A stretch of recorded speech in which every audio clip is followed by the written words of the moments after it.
Bienvenue dans ce nouvel épisode de Ça déborde, le podcast Nature Peinture qui t'aide à faire autrement, à devenir ta priorité et à prendre soin de toi sans culpabiliser. Je m'appelle Lucille, je suis psychopraticienne et ici je te parle de mon parcours, mes galères, mes réussites, mes coups de cœur, mes coups de gueule aussi et les clés qui m'ont aidé à avancer et que j'ai à cœur de partager avec toi. Pour que tu apprennes à mieux te connaître, à dépasser tes peurs et tes doutes, pour laisser enfin déborder pleinement qui tu es. Alors installe-toi confortablement et c'est parti. Bonne écoute. Et coucou, je suis ravie de te retrouver comme tous les vendredis matins pour un nouvel épisode de podcast. Et aujourd'hui, j'avais envie d'aller un petit peu plus loin dans la notion, dans cette phrase, dans ce concept, cette manière de voir, bref, un de ces outils de réflexion que j'utilise hyper fréquemment. Je ne sais pas s'il y a une séance qui se passe sans que je dise cette phrase. Comprendre, ce n'est pas accepter. Alors qu'est-ce que je veux dire par là et à quoi ça sert de comprendre si de toute façon c'est pour ne pas accepter. Quand on a quelque chose qui nous touche, qui nous bouleverse, qui nous fait de la peine, qui nous fait mal, que ce soit d'ailleurs une action ouvertement ou une phrase réellement dite contre soi en fait, ou que ce soit une impression, ou que ce soit au contraire le fait qu'on ne nous ait pas parlé, qu'il y ait rien qui se soit passé, alors qu'on aurait espéré que. Tous ces événements, disons, vont potentiellement causer quelque chose qui va se passer chez nous. Comme je ne cesse de le répéter, le contexte est neutre. Le contexte est neutre. Il peut être grave, douloureux. Je ne suis pas en train de dire que ce qui nous arrive, c'est absolument rien au cours d'une vie. Mais tous les événements qui nous arrivent, les légers comme les graves, restent neutres dans le sens où ils ne vont pas à eux seuls créer notre réaction en fait. Et souvent c'est pareil, j'ai cette phrase un peu clé de la responsabilité c'est toujours 50-50, même avec les faits, même avec pas forcément quelqu'un en face, même avec une situation, disons que ce qui se passe pour soi c'est 50-50. Disons qu'il y a la moitié du chemin c'est l'événement extérieur qui existe et l'autre moitié du chemin c'est comment ça nous fait de le traverser. Il y a des événements qui vont faire plaisir à certains et qui vont mettre d'autres en colère alors qu'on parle de la même chose. La différence, ça va être la perception qu'on va en avoir. Je sais pas pourquoi, je pense à une anecdote d'une amie qui me disait qu'au début où elle a eu son permis, où elles ont eu leur permis, elle et ses copines, le petit clin d'œil qu'elles avaient l'habitude de se faire, c'est que quand une voyait la voiture d'une de ses copines garée quelque part, en fait, elle lui relevait ses essuie-glaces et c'était en mode coucou, les copines sont passées par là. Et donc, c'est un geste qui fait toujours sourire mon amie et qui lui rappelle des bons souvenirs et elle adorait retrouver sa voiture avec les essuie-glaces relevés. Et elle se baladait avec son chéri et il passe devant une voiture qui a les essuie-glaces relevés. Et dans la même seconde, elle a souri, elle a dit « Ah, excellent !» Et lui, il a foncé les yeux en mode « Mais quelle bande de cons !» Et là, ils se sont regardés tous les deux en incompréhension, genre « Quoi ?» Et en fait, pour lui, c'est quand quelqu'un est mal garé ou quand il y a un truc qui va pas, en fait, les gens relèvent les essuie-glaces pour montrer qu'il y avait un truc qui allait pas ou pour faire chier ou voilà. Et donc, ils n'avaient pas du tout la même vision. Et dans l'absolu, il n'y a pas besoin de savoir l'intention qui était derrière. Peut-être que c'est quelqu'un qui voulait faire chier la personne à qui appartient la voiture. C'est peut-être vrai, mais ça n'empêche pas ça n'a pas empêché ma copine, elle, d'y voir un geste sympa. Ou en tout cas, c'est juste que c'est venu réactiver chez elle un souvenir agréable. Et peut-être que c'est quelqu'un qui a un rituel comme ça de faire coucou aux gens qu'il connaît en relevant leurs essuie-glaces.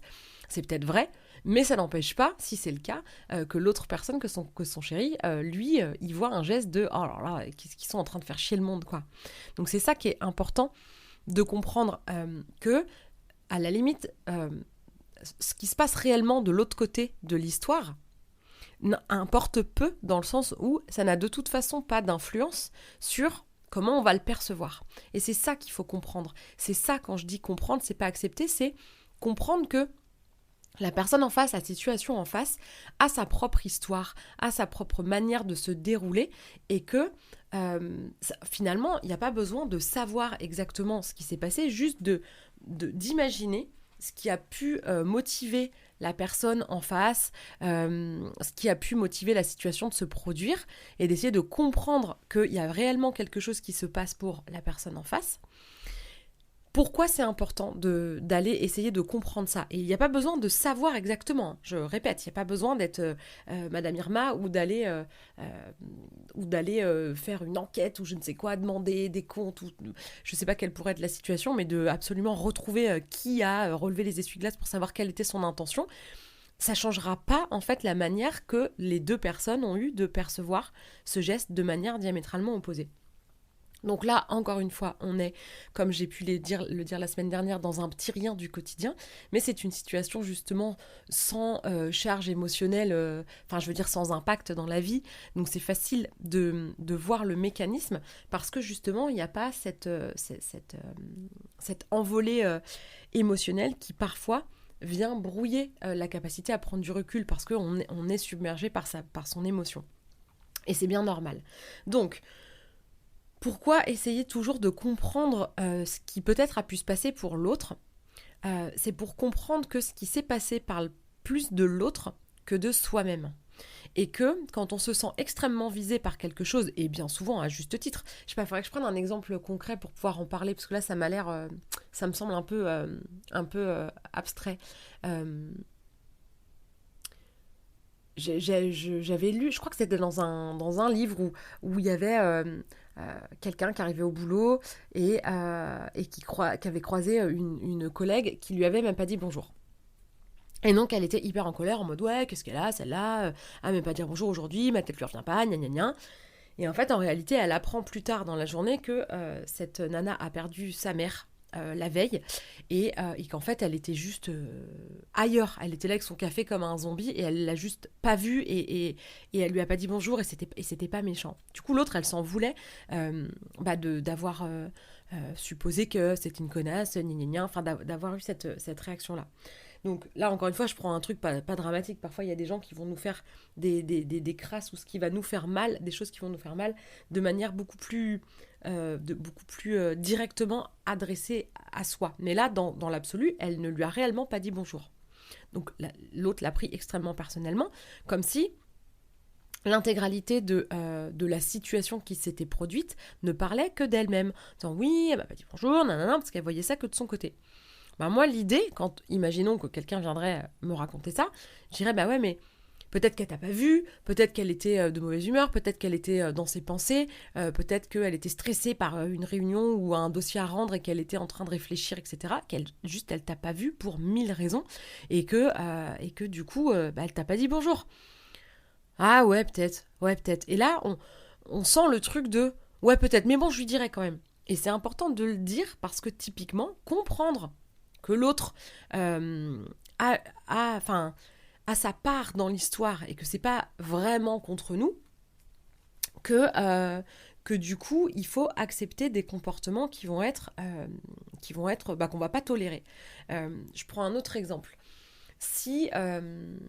Si je sais pas moi, t'as un responsable, ton responsable, chez N+1, N+2 là, qui est tout le temps en train de râler sur tout le monde, de travailler de bosser, tu sais, un peu à l'ancienne, même si ça fait pas encore tout à fait partie du passé, mais dans cette façon de manager en mode chef qui gueule, qui est jamais content, qui fait que critiquer, qui dit jamais quand c'est bien, qui manage par la peur et par la pression.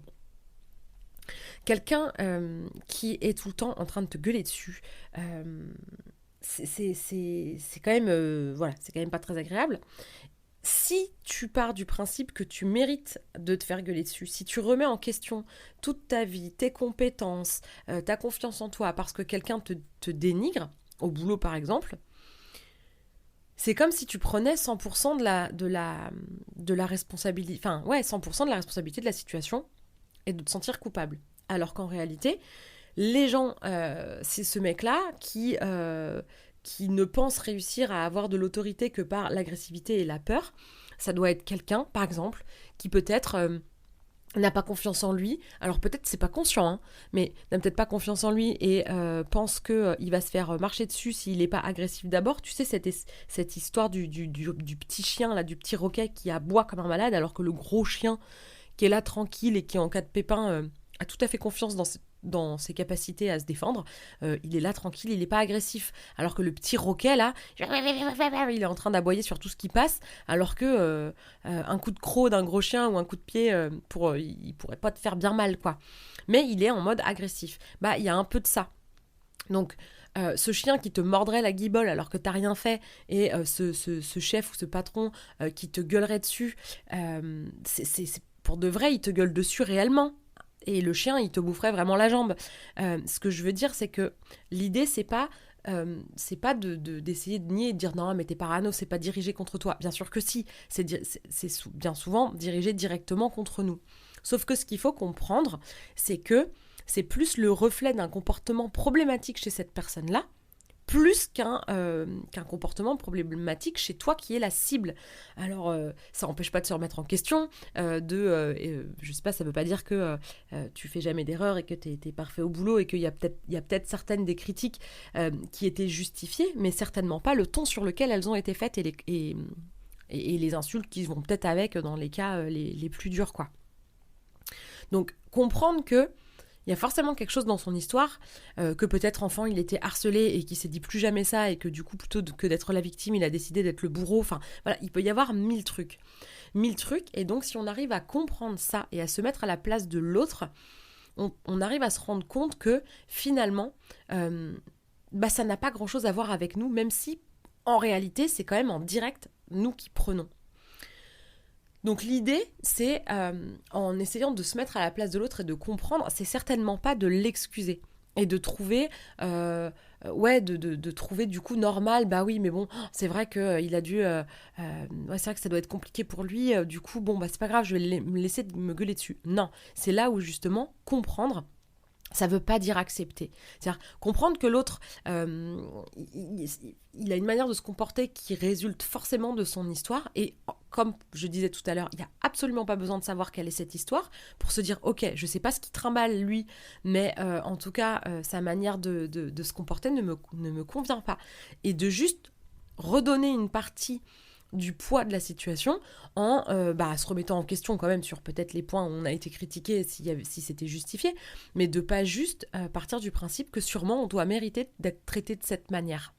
Et c'est souvent une conclusion qu'on va faire, surtout si on a tendance à être une personne qui partout dans tous les boulots à être le bouc émissaire à l'école ou ceux qui changent de boulot mais qui sont toujours ceux qui se font un peu emmerder plus que les autres, c'est comme s'il y avait une espèce de croyance de toute façon c'est toujours moi le problème, c'est forcément moi le problème, et il y a un espèce de cercle vicieux qui s'enclenche de croire qu'on mérite pas mieux que ça. Donc l'idée, en comprenant qu'il y a aussi l'autre qui a une part dans cette histoire-là et que cette part lui appartient à elle, à cette personne-là, et que ça n'a rien à voir avec toi, c'est comme si tu divisais de moitié le poids, en fait, de la situation qui pèse sur tes épaules, qui pesait sur tes épaules. Et déjà, ça va mieux. Par contre, ça veut pas dire que t'es pas blessé pour autant et que, c'est pas quand même difficile. Mais déjà, ça pèse vachement moins lourd quand tu comprends que finalement, en gros, ça aurait été toi ou quelqu'un d'autre, c'était pareil. En fait, c'est ça qu'il faut comprendre. Toi ou quelqu'un d'autre, ça aurait été pareil. C'est en ça où ça n'a rien à voir avec toi personnellement, si on lit entre les lignes de la situation. C'est pour ça que comprendre va t'aider à t'alléger, mais que c'est hors de question d'accepter sous prétexte que l'autre a sûrement des bonnes raisons, a sûrement une histoire difficile, a peut-être une journée de merde, etc. C'est pas une raison pour maltraiter les gens.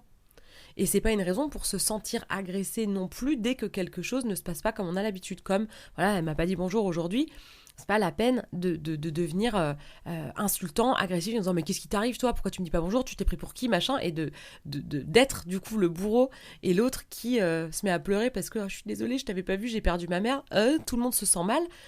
Et pourquoi la personne aurait réagi comme ça ? Parce que ça vient activer quelque chose chez elle, ça doit sûrement être une situation qu'elle a vécue plein de fois, et donc elle se retrouve à être agressive à la hauteur de comme elle a été blessée.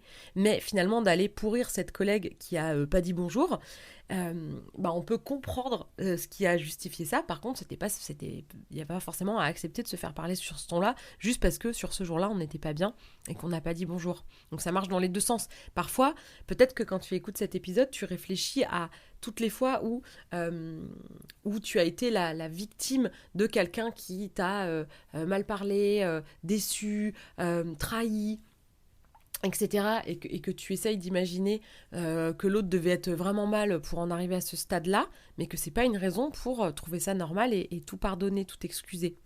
Mais tu peux aussi essayer de penser les fois où peut-être c'était toi le bourreau, ou peut-être t'as été cette personne qui fait mal à l'autre, parce que t'avais eu mal avant, parce que c'était une situation qui était difficile pour toi, et que dans ces cas-là, c'est là où il y a une escalade en fait. Parce que ça sort rarement de nulle part, et en général, on fait mal à l'autre, ou on cherche à faire mal à l'autre, à la hauteur de comme on a été blessé. Donc si tu te surprends à être agressif de manière disproportionnée par rapport à la situation, demande-toi qu'est-ce qui t'a blessé à ce point-là, en fait, dans la situation. Parce que tu peux aussi essayer de te comprendre toi, ce qui ne veut pas dire que tu vas devoir accepter que tu dois accepter et faire accepter ta manière de te comporter. Être irritable parce qu'on est fatigué, à bout, submergé et que on prend pas de temps alors qu'on refuse de prendre du temps pour se reposer, etc. et pour prendre soin de soi, c'est pas acceptable du coup d'envoyer chier tout le monde. C'est pas normal, parce que les autres ils y sont pour rien. Si toi tu prends pas soin de toi et que tu tires sur la corde jusqu'au moment où tu vas exploser comme une cocotte minute en plein vol, c'était aussi à toi potentiellement de poser les limites avant d'en arriver là, parce que du coup tu peux demander à la personne de comprendre, dire ouais mais tu comprends, je suis fatiguée, bah ouais elle peut comprendre, mais pour autant elle va pas accepter que tu continues à mal lui parler sous prétexte que c'est toi qui es fatiguée. Tu vois la différence? Et inversement en face, quelqu'un qui te répondrait ouais je suis désolée mais je suis fatiguée en ce moment, ok bah repose-toi et en attendant me parle pas sur ce ton là en fait, mais par contre prends soin de toi. Donc je sais pas si tu vois un peu comment d'un côté ou de l'autre tu peux te balader dans cette notion d'essayer de comprendre l'autre, d'essayer aussi de te comprendre toi, et de ne pas forcément te donner l'excuse de oui mais moi je suis comme ça, de toute façon quand je suis fatiguée ou quand j'ai faim. Alors ça il y a des spécialistes aussi, quand ils ont faim ils envoient chier tout le monde. Alors tu sais quoi, tu manges un morceau et tu nous agresses pas en fait. Tu vois, je suis pas en train de te dire de pas avoir faim et de pas tenir compte de ton besoin, mais genre nous agresse pas sous prétexte que t'as faim. Va manger un putain de bout de pain ou ce que tu veux, mais tu nous parles pas sur ce ton là. Donc l'idée c'est de pouvoir comprendre que si l'autre t'envoie chier, c'est que t'as rien fait de spécial, c'est juste qu'il a faim, ok bah va manger, mais ne me parle pas comme ça. Comprendre, ce n'est pas accepter. C'est vraiment dans ce sens-là que je l'emploie et que j'essaye de faire changer le regard en fait de place pour pouvoir changer d'angle, voir les choses autrement. Et bien souvent rien que de faire ça, qui paraît pas grand chose parce que concrètement il s'est encore rien passé à part faire un pas de côté pour voir la situation autrement, ça change déjà énormément de choses. Ça allège parce que ça enlève une partie du poids qu'on prenait à sa charge alors que c'est un poids qui appartient à l'autre.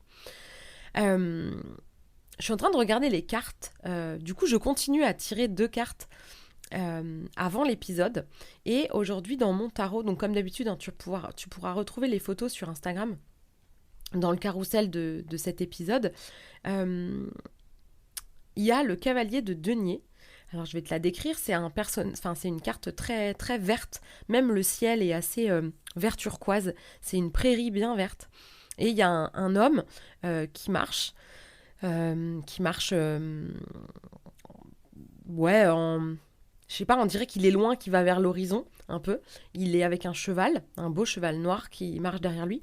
Et il a une espèce de sac sur le dos en forme de rond, tous ces fameux deniers. Et il y a plein de ronds derrière lui, comme si c'était, comme s'il avait semé, en fait, les ronds derrière lui au fur et à mesure qu'il avance. Comme s'il semait des choses un peu comme le petit pousset, mais il y a tous ces ronds de couleurs qui sont comme tombés derrière lui.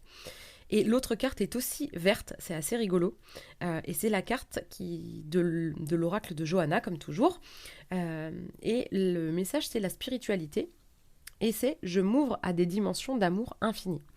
Et donc ce cavalier de denier, les deniers, ça parle, comme toujours, d'argent, de concret. Moi, je pense toujours, dès que je vois denier, à l'élément terre. Et là, particulièrement dans l'élément terre, parce que j'ai tellement le réflexe d'être dans l'astrologie, je pense à l'énergie du taureau quand je vois cette carte. Je vois ce champ qui est un champ labouré, on voit qu'il y a les rayures, les rainures, les stries, je sais pas comment ça s'appelle, bref, les marques en fait du socle d'une charrue qui serait passée. Et en fait, je vois un peu cette idée de récolter ce qu'on sème, de semer les choses et de récolter ce qu'on sème. C'est vraiment ce qui me vient. Et finalement, si tu prends pas les choses avec philosophie, si tu n'essayes pas de te comprendre ou de comprendre les autres et d'avoir un peu de spiritualité et de philosophie par rapport à ton propre comportement que tu vas faire subir aux autres en trouvant ça très normal et très légitime au regard de ta situation, mais situation dont tu refuses potentiellement de t'occuper, ou des situations que tu subis, et ben ça va peser un poids plus lourd que si tu apprends à regarder ça autrement. Et le côté je récolte ce que je sème, c'est un peu aussi l'idée de pouvoir de faire confiance à ce qui viendra. Quand tu plantes une graine, tu sais pas forcément le temps que ça va prendre, tu sais même pas si elle va pousser jusqu'à ce que la première pousse sorte de terre et que tu l'aperçoives. Tu ne sais pas en fait ce qui va se passer, mais tu vas continuer peut-être à arroser, à prendre soin de ta terre, etc. avec la confiance et l'idée finale peut-être du projet qui est d'aller les vendre sur un marché et d'avoir de l'argent par ce biais-là parce que tu auras cultivé des bons légumes et de penser à cette finalité-là, mais tout en appréciant tout le chemin qu'il va y avoir sur cette route de labourer ta terre pour la préparer, prendre le temps de semer, arroser, chérir ta terre, être patient, avoir la foi et en fait finalement profiter aussi du trajet, j'ai envie de dire, du voyage plutôt que de ne penser qu'à la finalité. Un peu comme cette métaphore que j'avais faite sur le puzzle.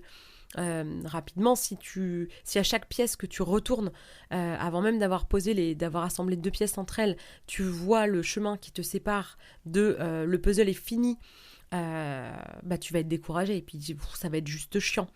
Donc tu peux aussi choisir de faire avec plus de spiritualité et de philosophie ton puzzle et d'apprécier ce moment en fait de créativité, de partage parce que peut-être que quelqu'un va venir t'aider, etc. Donc l'idée c'est pas forcément que tu te dises tu récoltes ce que t'as semé, bien fait pour ta gueule si ça se passe mal, tu vois, parce que là on n'est pas dans le comprendre. Mais l'idée, c'est de te dire que si tu ne fais que récolter des situations dans lesquelles tu te fais maltraiter ou trahir ou pas respecter, demande-toi où tu en es de ton propre respect de toi à toi, de comment tu réponds à tes besoins à toi-même. Est-ce que tu es capable de poser des limites? Est-ce que tu es capable de poser tes besoins? Est-ce que tu es capable de demander de l'aide? Est-ce que tu es capable de te reposer même si tu as des trucs à faire parce que là, tu sens que tu vas craquer? Où tu en es de tout ça? Parce que ça, c'est la part sur laquelle tu peux agir. Et ensuite, si une fois ta part bien identifiée et que tu es prêt ou prête à t'en occuper, demande-toi, essaye d'imaginer ce qui a pu pousser l'autre à faire à faire quelque chose qui te déplaît ou qui te blesse. Et de pouvoir lui dire, écoute, quand tu te comportes comme ça, ça me blesse en fait, parce que peut-être que la personne ne se rend même pas compte.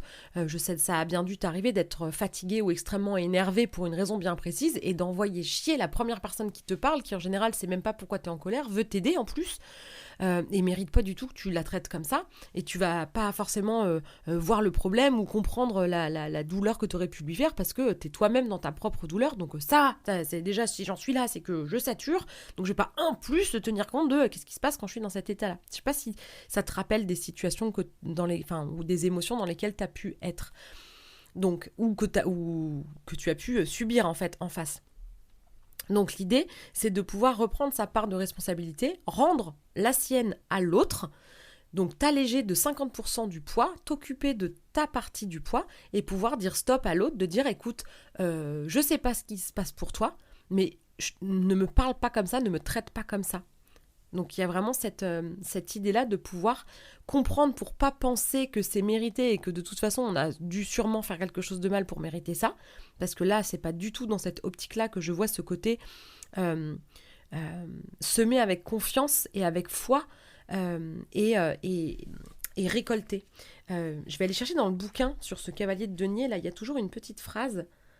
Alors, ah bah tiens, alors une à une, la petite phrase qui va avec le cavalier de denier. Une à une, je sème les graines de mon avenir dans les fondations stables de ma foi. Ah bah comme quoi, il y avait bien un lien avec la spiritualité dans cette carte. Et encore une fois, l'oracle de Johanna et mon tarot fonctionnent hyper bien ensemble. C'est vraiment assez incroyable.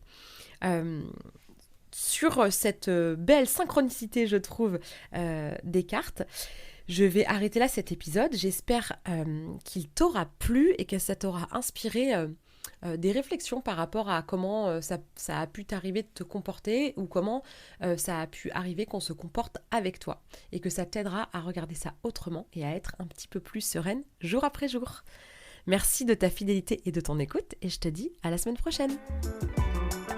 Si cet épisode t'a plu, tu peux laisser un commentaire, noter avec tout plein d'étoiles ou encore t'abonner pour ne pas rater les prochains.